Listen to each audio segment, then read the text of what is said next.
First time we talked to you, talk about the challenge for you guys. It's a great challenge. Great program, great tradition. They've played as well as anybody the last 10 years in college football. They've recruited awfully well. Got great coaches. It's a physical team, both sides of the ball. Very intense football team. If you describe how they play, they play with that sense of desperation. And at a very high level, like you aspire your own program to play like. Very tough-minded and disciplined football team that plays with great speed and great energy, and again a great brand of toughness. So be a great challenge for us, and a great stage, and give us an opportunity to compete against an elite football team. Did you see their play calling improve or their play get better as the quarterback gained confidence throughout the year? Theirs? Yeah. I don't know. I think that they've made more of an emphasis the last 3 games. They've passed close to 300 yards each game. I think they've had great balance. I think when they've thrown very efficiently. When they've taken their opportunities, and they've been more aggressive throwing the ball. They started out with Alabama. Threw for about 280 against them, and get close to 300 here these last couple of games. They're still running it obviously very effectively. Got a great stable of backs that play run behind their pads, and a very physical offensive line that plays with flat back and come after you. I feel like the biggest challenge is stopping them offensively after watching tape. Again, it's it's matching their physicality is the biggest thing. And we're going to have to play well in the secondary. They're going to take opportunities. They're going to force you to stop the run, and once you show a strong commitment in doing so, they're going to take some one-on-one opportunities outside and over the top. So it's like every week. You can't let them.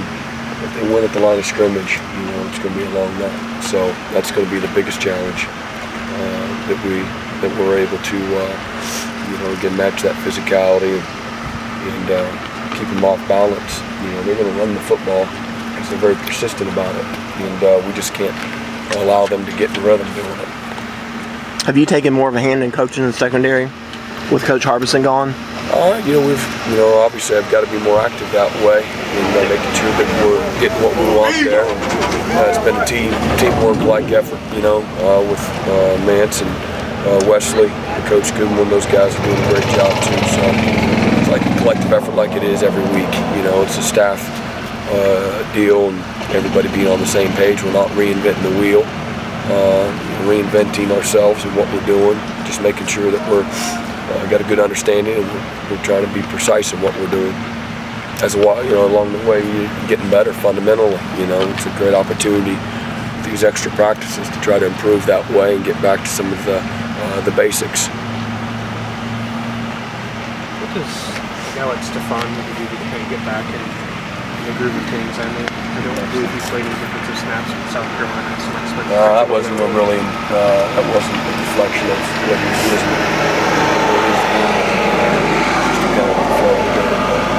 He's doing what he needs to be doing. He's doing a good job. How would you describe LSU's running game? Are they more like a power? LSU's running game, are they more like a power? Yeah, they're downhill, power, lead, power, toss, belly, downhill, inside out. They got speed to attack the perimeter, but they definitely would like to run it down your throat. Are they the more physical offenses you've seen this year? Oh yeah. Yep. They sure are. Very physical. The most? It can be argumented that way. I think you're splitting hairs, but I think they're very physical. Do you, with them playing a lot of 21 personnel at times, Travis, do you see him maybe more at safety in this game than he has in the past? Yeah, we'll look at him at safety, and a lot of their heavy two-back personnel groups. He's gotten a lot of work there. He's looked good. Yeah, he's looked real good. How's Braylon look now that he's got some time to kind of recover? I don't know if he'll play or not. He's not healthy yet, so he hadn't been doing things full speed right now. We're going to have Coach Community tomorrow. We'll get an update on that tomorrow. Coach Community will be available. Do you have a say in the hire of the next DB coach? You know, I don't. You know, maybe to a certain degree, that's Coach Sweeney's hire. You know, he's got to be somebody that he feels comfortable and fits what he's looking for in this program. And I'm sure he's got a number of things to look at, but you know, from reputation, character, schemes, recruiting ability, and being a good football coach. So there's a wide variety of things. There's a bunch of qualified candidates, and you know, he'll do you know, due diligence in finding the best qualified guy that meets, you know, his criteria. So, but I think he's, you know, seeking some input. Yeah. It's kind of like Josh Watson did well in the second half of the season. To kind of, I think he's on top of the depth chart now. He's not one of those either or kind of guys anymore. What's he done well to kind of emerge? Just being consistent. Probably, you know, he's just been consistent. And nothing is necessarily more spectacular, just, you know, the most consistent. Anything else? Thank you, Coach.